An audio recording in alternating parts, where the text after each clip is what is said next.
Magandang araw po sa inyong lahat, ha? Ay nako po, taliwas sa inaasahan natin ang prosekusyon ng International Criminal Court sa kaso ni Tatay Digong ay pumalag doon sa mosyon ng mga abogado ni Tatay Digong para sa interim release. Ano ba itong interim release na ito? Well, ang interim release po yung panandali ang pagpapalaya sa akusado, pero hindi naman siya nagkakaroon ng tunay na kalayaan, no? Kumbaga parang house arrest. Siya ay hindi ma-detenay sa isang detention facility, sa isang bahay, pero limitado pa rin ang kanyang movements at magkakaroon ng mga kondisyones.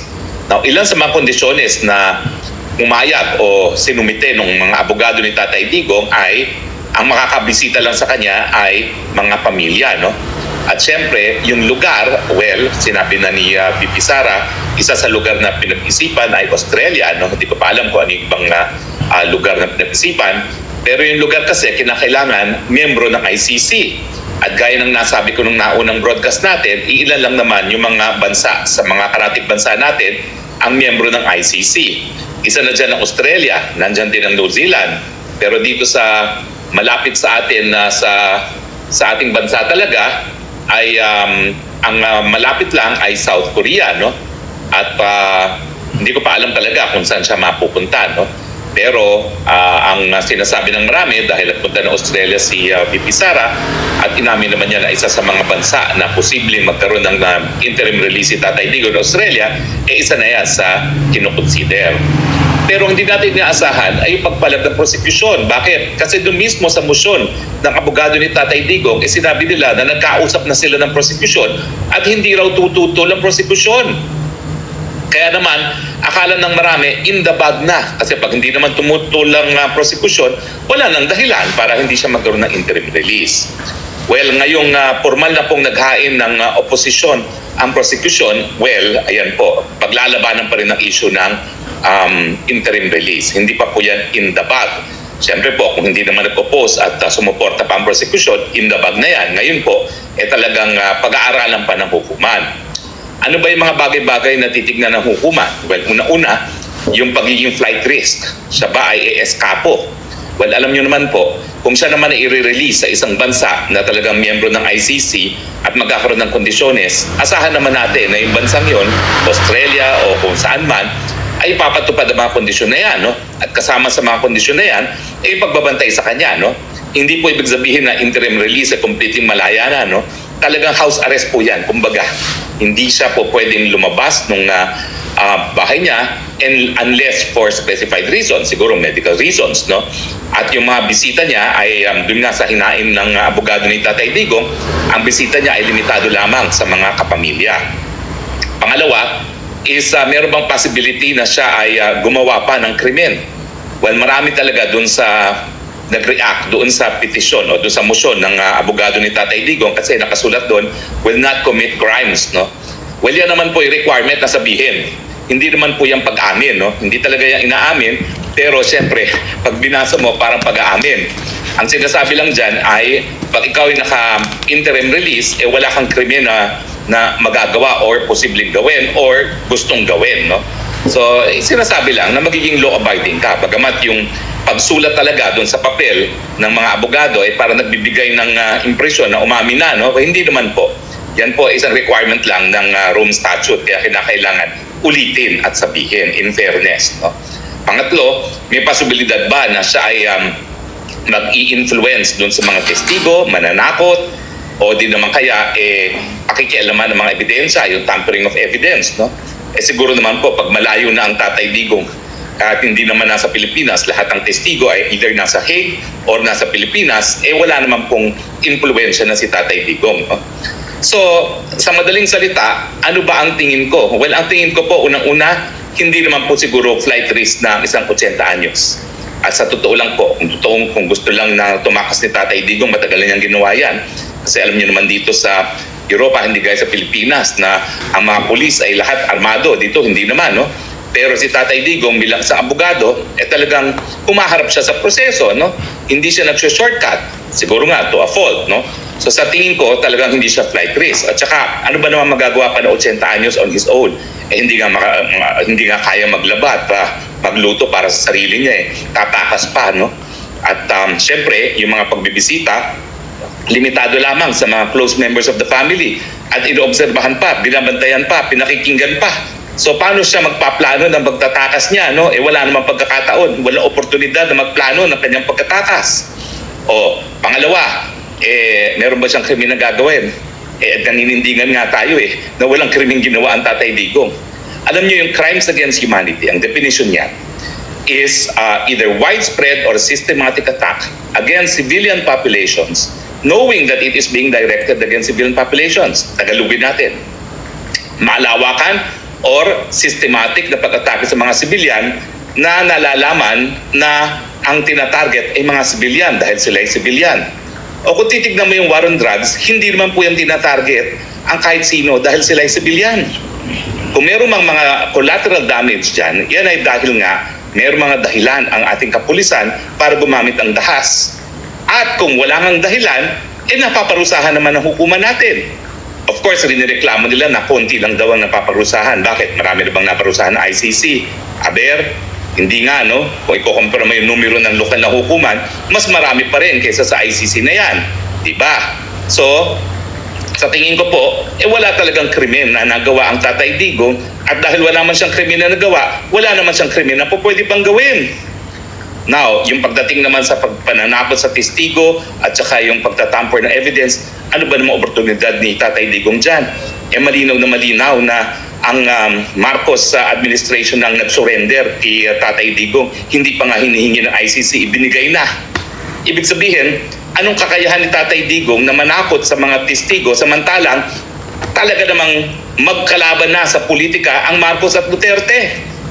Mabuti sana kung kontrolado pa ng pulis ng Tatay Digong ang ating kapulisan at hukbog sa datahan. Hindi na nasa kamay na ng kalaban. At kayo naman, kung hindi nyo pa alam na magkalaban ng Duterte at Marcos, hello, anong planeta kayo galing? Malinaw na malinaw po yan na hindi mo magkakampi ang Marcos at Duterte. So kapag hindi mo kasi kontrolado yung gobyerno, wala kang magagawang pananakot, wala kang magagawa ng tampering of evidence. So sa tingin ko, dapat pa rin mabigyan ng interim release. Bagamat sa tingin ko, hindi yan ang gusto talaga ni Tatay Digong. Ang gusto ni Tatay Digong, umuwi na ng Pilipinas at husgahan ng lokal na hukuman kung meron talaga siyang pagkakasala na dapat siya managot. No? Hindi ang interim release na yan. Bagamat, iniisip ko naman siguro yung atmosphere na ikaw ay nakatira sa bahay mas mabuti kaysa dun sa atmosphere na nakatira ka sa isang detention facility. Bagamat ito nga pong detention facility ni Tatay Digong ay tinatawag na Hilton of Prisons kasi wala pong rehas dyan. Wala pong hinahalikan na rehas yan. So yan po ay parang dormitoryo, no? At malaki yung espasyo, merong garden, pwede sila maglakad-lakad, hindi lang sila makakalabas talaga ng detention facility at hindi po pwedeng magkaroon ng kahit sino na bisita. Na ganoon din naman mangyayari kung siya ay merong interim release. Now, anong tingin ko ba? Well, alam nyo ang track record, lahat po ng akusado ng war crimes at crimes against humanity dyan sa ICC, hindi po nabigyan ng interim release. Hindi po yan makatarungan. Bakit? Hindi pa naman nagkakasala, hindi pa napapatunayan na nagkasala akusado. Kita niyo to, 6 na buwan na bago magkaroon man lang ng confirmation of charges. Ulitin ko po yung confirmation of charges, doon pa lang magsisimula ang proseso na magbigay ng ebidensya para malaman ng hukuman kung merong probable cause. Meanwhile, nakakulong na si Tatay Digong na 6 na buwan. At itong Hulyo nga, 4 na buwan na siyang nakakulong. More than 100 days na. So hindi po talaga makatarungan yung sistema na pinapatupad ng ICC. Kulong ka muna bago pa mapatunayan kung merong probable cause para ikaw ay litisin. Afterwards, alam niyo po yung 6 months na yan, yung September na confirmation of charges. Diyan pa lang magsisimula ng pagsusumite ng ebidensya. Hindi pa po yan ang petsa kung saan magdedesisyon sila kung meron ngang sapat na ebidensya. Siguro po aabot pa ng 6 na buwan yan. So bago pa magkaroon ng desisyon kung meron kang probable cause para mag-continue ang paglilitis, 1 taong ka nang nakakulong. Makatarungan ba yan? Hindi, lalong-lalo na dahil sa mulat-mula ang sinasabi natin, wala nang jurisdiction ng ICC. At yan naman po'y malinaw doon sa dissenting opinion ng dalawang mahistrado sa Appellate Tribunal ng ito po ay dinulog sa hukuman kung papayagan bang magtuloy ang preliminary examination. Kasi nga, di ba, in-explain ko sa inyo, ng pagkakaiba ng ICC para maengganyo yung Amerikano na sumapi, ay lahat ng gawain ng prosecutor dapat maaprobahan nitong pre-trial chamber na nakikita natin ngayon. So, sa tingin ko, mas importante na madesisyonan ng hukuman yung issue kung meron nga bang jurisdiction ng tribunal o hindi. Kasi kapag nagdesisyon siya na walang jurisdiction, tapos na ang kaso, tuluyan ng malaya si Tatay Digong. Now, ang nakakaabala is, bakit biglang nagbago ang posisyon ng prosecution? Sinabi talaga ng abogado ni Tatay Digong na ang prosecution daw ay hindi na tumutol sa kanyang interim release. Nung nabasa ko yan sa kanyang pleading, ang naisip ko, baka kumbinsyado yung prosecution na wala talagang jurisdiction. Kasi hindi naman siya yung prosecutor na nagsampa ng kaso o nag-request ng warrant of arrest laban kay Tatay Digong, yung pinalitan niya. At yung pinalitan niyang babaeng prosecutor na galing sa Africa, ang pagpupula doon sa babaeng yon ay puro African lang ang kanyang kinakasuhan. At dahilan nga kung bakit ang buong African Union ay kamuntik ng bumitiw at nagbabanta pa rin bumitiw dahil selective justice daw. Puro African lang ang linilitis. So para mapatunayan na hindi lang African sa kanyang hinahabol, ayan, nagsampa ng kaso laban sa isang non-African, yun naman ang napili niya ay si Tatay Digong. Para lang patunayan na walang katuturan yung pula sa kanya ng kapwa niyang Afrikano na pinupuruhan lang niya yung kapwang Afrikano. So, mas mabuti talaga na aktuhan na ng hukuman yung issue ng jurisdiction. Kasi kapag no jurisdiction, hindi na talaga magtutuloy pati ang confirmation of charges. At ang jurisdiction naman, pwede yung ilabas at any stage of the proceedings. Now, sinasabihin ng prosecution na yung dalawang decision nga ng pre-trial chamber at saka ng appellate tribunal kung saan kinatigan yung pagpapatuloy ng preliminary investigation ay patunay na merong jurisdiction ng hukuman. Hindi po.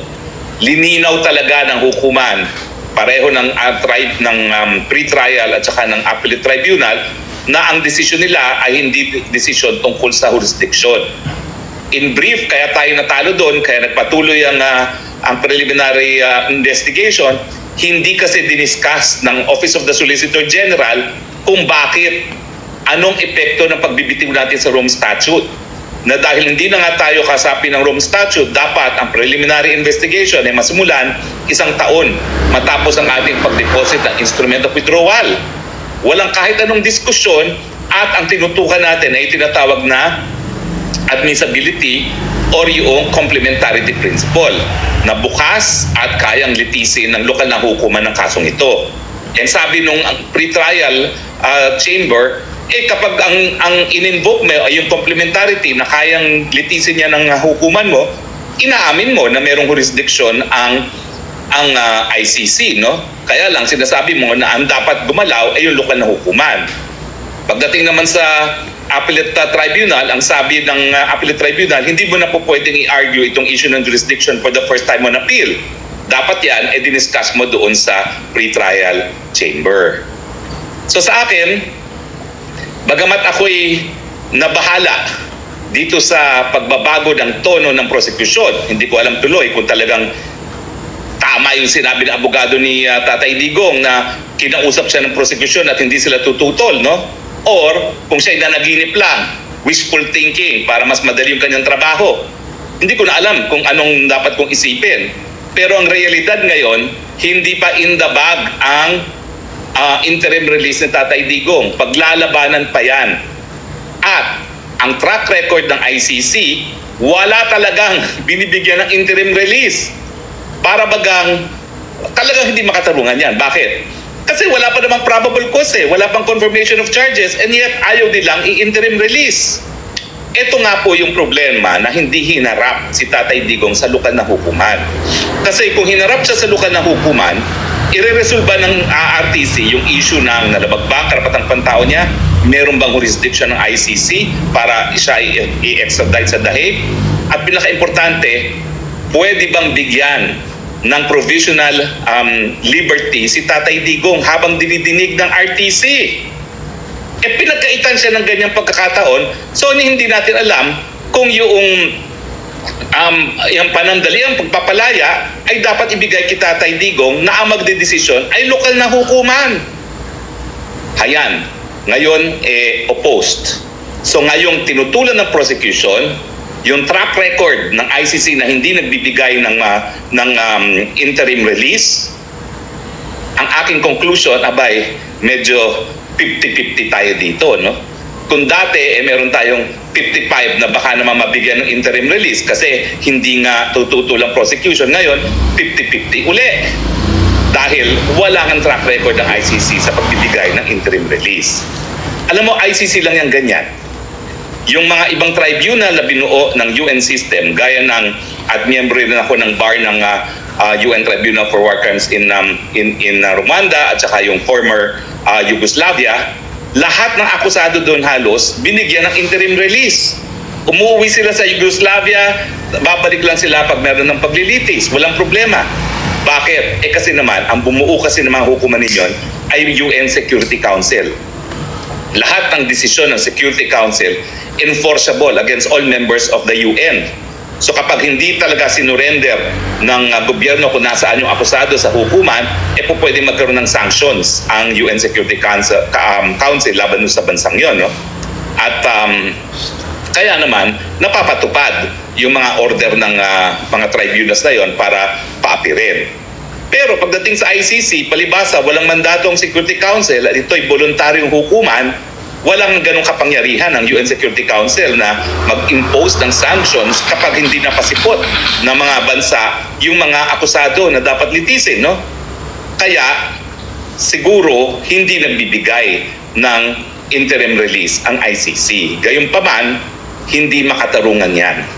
Dahil pinurusahan muna ang akusado bago pa man mapatunayan na mayroong probable cause para magtuloy ang paglilitis. Diba? Napakapait ng kapalaran ni Tatay Digong at hindi talaga makatarungan. Labag na sa tingin ko sa karapatang pantao ng presumption of innocence itong ganitong proseso. Kulong muna bago magkaroon ng probable cause. Well, not all is lost, no? Kasi may issue pa nga on jurisdiction. Kaya lang, ang aking babala dyan, wala na pong ibang kasong lilitisin na ICC kung hindi si Tatay Digong.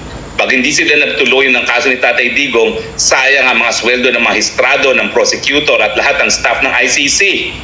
Kung hindi ako nagkakamali, di ba sinabi ko na sa inyo, parang 141 million euros ang budget ng ICC na yan taon-taon. Malulustay lang po yung salaping yan dahil walang ginagawang ICC. So parang ang magiging inclination ng mga magistrado at lahat ng tao dyan sa ICC, sige na, tuluyan na natin ng Digong. Nang sa ganun, ma-justify yung mga sweldo nila, no? At ang kanilang budget. Pero, meron pa nga po tayo isang remedyo, ha? Domestic remedy. Kung saan sinasabi natin na ang Netherlands merong katungkulan na itaguyod at protektahan ang karapatang pantao ng lahat na nasa kanyang teritoryo kasama na si Tatay Digong. Kaya nga kung mapapatunayan na siya ay kinidnap dahil hindi siya pinresinta sa hukumang Pilipino bago mapadala sa ICC, merong obligasyon ang Netherlands na itigil ang paglabag sa karapatang pantao ni Tatay Digong. Papaano? Sa pamamagitan ng pagpapalaya kay Tatay Digong na hindi naman imposible.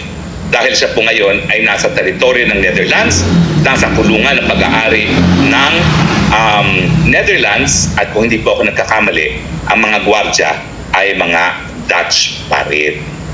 At saka na natin sasabihin ko ano talaga yung prayer natin na dyan sa domestic legal remedy na yan. Antayin na natin ang pagsampa ng kasong yan kasi tingin ko naman maisasampa na yan sa lalong mabilis na panahon. Lalo na ngayon na malinaw na taliwas sa sinabi ng abogado ni Tatay Digong talagang tinutulan ng prosekusyon itong motion para nga sa temporary na pagpapalaya kay Tatay Digong. Well, anyway, ang ating layunin naman po ay mapaliwanag sa inyo kung anong nangyayari kay Tatay Digong dito sa ICC dahil lahat ng Pilipino merong karapatan pong malaman kung anong kapalaran ni Tatay Digong. Bakit? dahil kababayan po natin siya ng kanyang karapatang kapantao ay nalabag. At pangalawa, dahil nga po siya ay kinidnap, linabag po ang soberenya ng Pilipinas. So lahat po ng Pilipino, tayo po ang private offended party dahil linabag nila ang soberenya ng Republika ng Pilipinas nang kinidnap nila si Tatay Digong. So sana po, alamin natin kung ang pangyayari dito sa Dahig dahil lahat ng Pilipino may pake sa kapalaran ni Tatay Digong. Maraming salamat po sa inyong patuloy na pagtangkilik. Ito po inyong Spoksnagbayan muli, nagsasabing, I love you Philippines. You're the only country that I have. You're the only country that I love. God bless the Philippines. Bye!